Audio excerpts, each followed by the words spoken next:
Olá, o nosso tema é a Síndrome da Imobilização e as suas manifestações clínicas. É importante ressaltar a vocês que esse tema é uma continuidade do que nós já vimos de fraqueza e fadiga, a sua relação com quedas no idoso, e agora propriamente iremos tratar de um dos 5 Is que vimos no começo do nosso ano letivo, que é a imobilização. Definimos imobilidade ou imobilização como a incapacidade que a pessoa tem de se deslocar sem o auxílio de outra pessoa, ou de uma órtese, com a finalidade de atender às necessidades da sua vida diária. O paciente pode estar restrito a uma poltrona, ou uma cama, a um leito, ou uma cadeira de rodas. Alguns fatores predisponentes, principalmente as seguintes comorbidades: a osteoartrose, doenças reumáticas, sequelas de fraturas, doenças respiratórias e cardiovasculares, como a doença pulmonar obstrutiva crônica, a insuficiência cardíaca congestiva, o acidente vascular cerebral, que existe um componente neurológico e componente vascular, e infecções sistêmicas. Alguns quadros um pouco mais genéricos e vistos principalmente como associação com a fraqueza, que são os distúrbios alimentares, estão presentes na desidratação e no quadro da desnutrição, aonde se destaca o quadro da anemia, visto recentemente. Algumas doenças neurológicas e comportamentais são importantes como fatores predisponentes a consequências mais graves da imobilidade, como a doença de Parkinson, quadros demenciais, a demência do tipo Alzheimer e a depressão. É importante ressaltar que longos períodos acamados ou permanecer muito tempo acamado no leito provoca uma série de complicações importantes que veremos as principais consequências a seguir. Portanto, as principais consequências em razão da imobilidade seria a instalação da perturbação do quadro de humor ou comportamental através de um quadro de depressão, confusão mental, alterações de hipotensão ortostática e hipotensão sanguínea, quadros de constipação intestinal, incontinência e infecção urinária e quadro de trombose venosa e embolia pulmonar, que são responsáveis em torno de aproximadamente 20% das mortes em pacientes acamados. Doenças respiratórias pela imobilidade, como pneumonia e broncoaspiração, são as principais. É importante lembrar que, pela falta de mobilidade ou mobilizar-se essa pessoa, acontecem em algumas regiões a diminuição do fluxo sanguíneo, e quando acontece em regiões onde tem pouco tecido adiposo protetor da pele e proeminências ósseas, acontecem as úlceras de pressão, que podem ser transformadas em escaras, que são feridas mais profundas. Evidentemente, já vimos que quanto maior tempo imobilizado, inativo, maior o quadro de atrofia muscular, traduzido pela sarcopenia. Outras consequências no sistema nervoso central seria a alteração de sensibilidade, a alteração da atividade motora que está diminuída, perturbações emocionais e comportamentais, que é a labilidade emocional, onde no mesmo dia o paciente acamado ou imobilizado ele pode variar o seu humor desde o quadro depressivo, de ansiedade e euforia, várias vezes durante o dia, sem causa importantemente identificada, e podendo levar também a um déficit intelectual a longo prazo.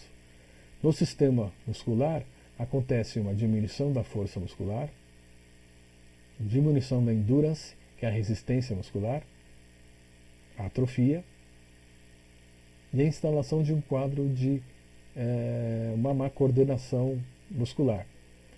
Essa má coordenação muscular ela é importante porque ela vai ser necessário realizar-se no leito ou sentado o treino de, por exemplo, de toda a musculatura ou da biomecânica de uma marcha, por exemplo.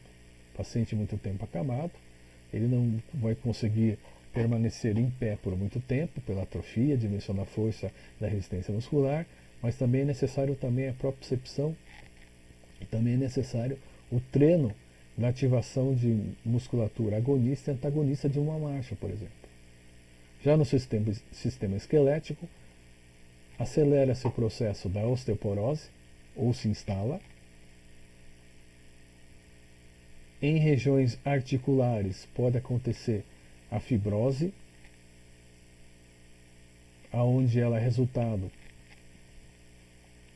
do endurecimento do líquido sinovial, e a anquilose das articulações, que seriam as fusões dos espaços articulares, que evidentemente diminui drasticamente o movimento das articulações, grandes ou pequenas.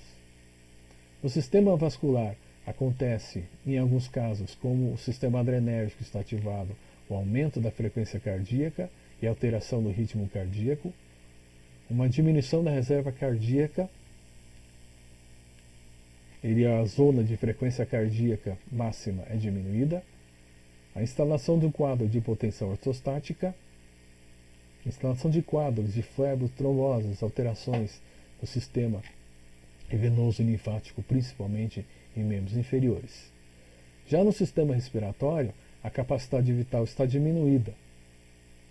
Está diminuída por uma série de consequências anatômicas e de restrição do fluxo aéreo, que já vimos na aula de síndrome respiratória. Também está diminuída a capacidade de ventilação voluntária. Acontecem alterações em algumas regiões dos pulmões, que é a ventilação, e a alteração também na troca gasosa alveolar, que é muito importante. Em alguns casos, o mecanismo de produção da tosse está diminuído ou abolido, sendo importante a necessidade do treino da tosse com o paciente acamado, para expulsar a secreção ou para relembrar o próprio organismo como é feito esse mecanismo de expulsão das secreções das vias respiratórias mais profundas para as mais superficiais. No sistema digestório, a imobilidade pode levar a uma alteração do sistema digestório através da constipação, onde existe um maior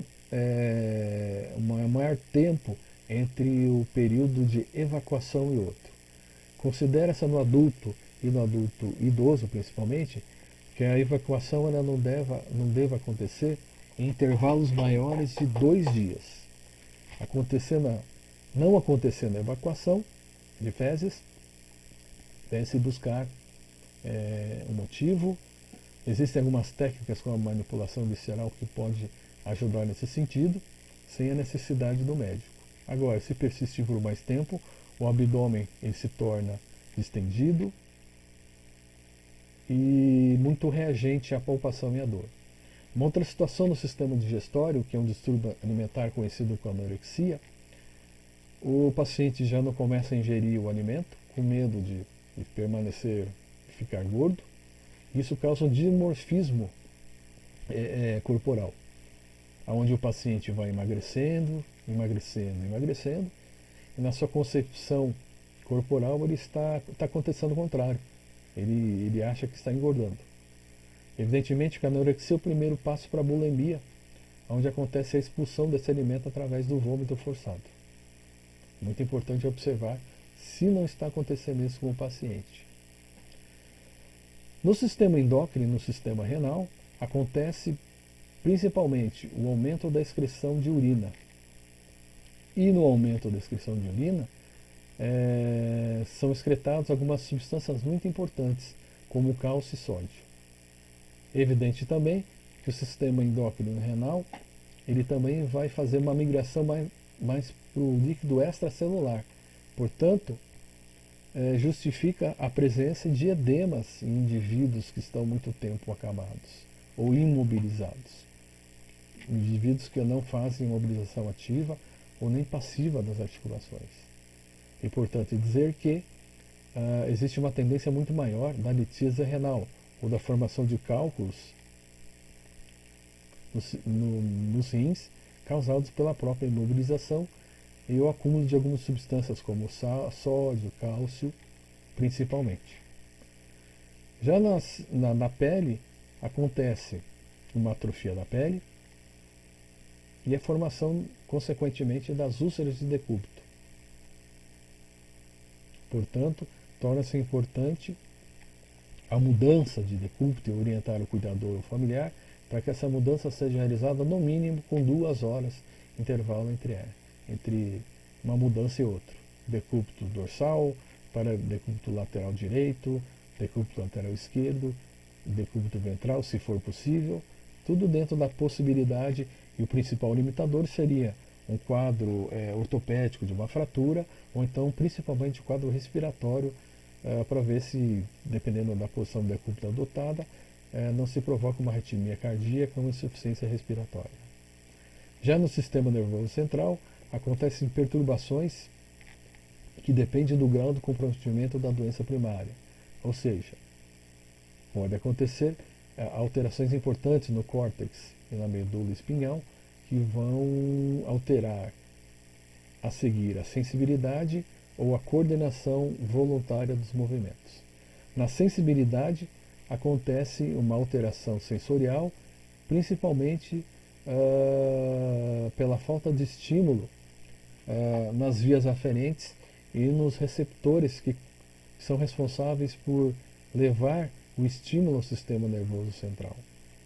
Nesse sentido, a falta de mobilidade ou a falta de mobilidade do paciente e a falta da mobilização pelo fisioterapeuta, ela pode levar a quadro de anestesia ou diminuição da sensibilidade caracterizada com hipoanestesia.